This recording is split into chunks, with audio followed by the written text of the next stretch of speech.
মাননীয় স্বরাষ্ট্রমন্ত্রী দুষ্ট লোকে কয় দীর্ঘদিন পর্যন্ত আপনি ভারতের শিলংয়ে ছিলেন, এজন্য ভারতের প্রতি আপনার প্রেম প্রীতি একটু বেশি। আমরা অবশ্য তা বলি না, আমরা বলি যে যার নুন খায় সে তার গুণ গায়।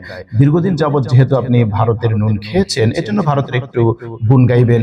ভারত প্রেমীদের প্রতি আপনার নমনীয় দৃষ্টিভঙ্গি থাকবে, এটা অস্বাভাবিক নয়।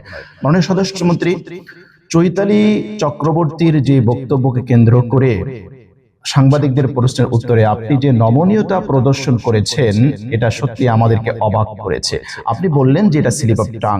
ক্রমে একজন ভদ্র মহিলা যিনি আলাদা প্রদেশ চেয়েছে বললেন, সেই প্রসঙ্গটাও এসছে। আমি বলেছি হয়তো তার স্লিপ অফ টাং হতে পারে, তাকে যেন সেই মেসেজটা দেয়া হয়। হয়তো অনেকে অনেক সময় বক্তৃতা দেওয়ার সময় অতি উৎসাহে অনেক কিছু বলে ফেলে। আপনি বললেন যে এটা স্লিপ অফ টাং, আপনি বললেন যে বক্তব্য দেওয়ার সময় অতি আবেগী হয়ে অনেকে অনেক কিছু বলতে পারে। এভাবে আপনি বিষয়টাকে নর্মালাইজ করার যে চেষ্টা করেছেন, এতে সত্যি এদেশের জনগণ ব্যথিত হয়েছে।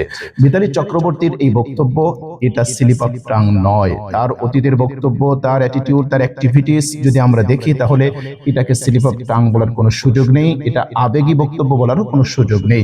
সুদূর প্রসারী পরিকল্পনা হাতে নিয়েই তারা এই মিশনে নেবে। হরিদাস পাল যে আপনাকে এই কৈফিয়ত দিতে হবে, আপনারা দুইটা মারবেন, আমরা একটা মারবো, কিন্তু আমরাও মারবো। আপনাদের বলতে চাই, এই বাংলাদেশ আমার, আদি বাংলাদেশ আমার। আপনারা যদি বেশি বাড়াবাড়ি করেন, আমরা কিন্তু বিভিন্ন মানবতা, বিভিন্ন বিশ্বের দেশ থেকে সাহায্য চেয়ে আমরা বাংলাদেশ আর একটি প্রদেশ করবো শুধুমাত্র সনাতনীদের জন্য।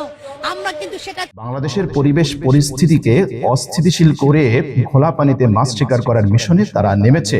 আপনাকে চিহ্নিত করতে হবে কারা দেশপ্রেমী আর কারা দেশের শত্রু। মনে রাখতে হবে যে আপনি স্বাধীন সার্বভৌম বাংলাদেশের স্বরাষ্ট্রমন্ত্রী।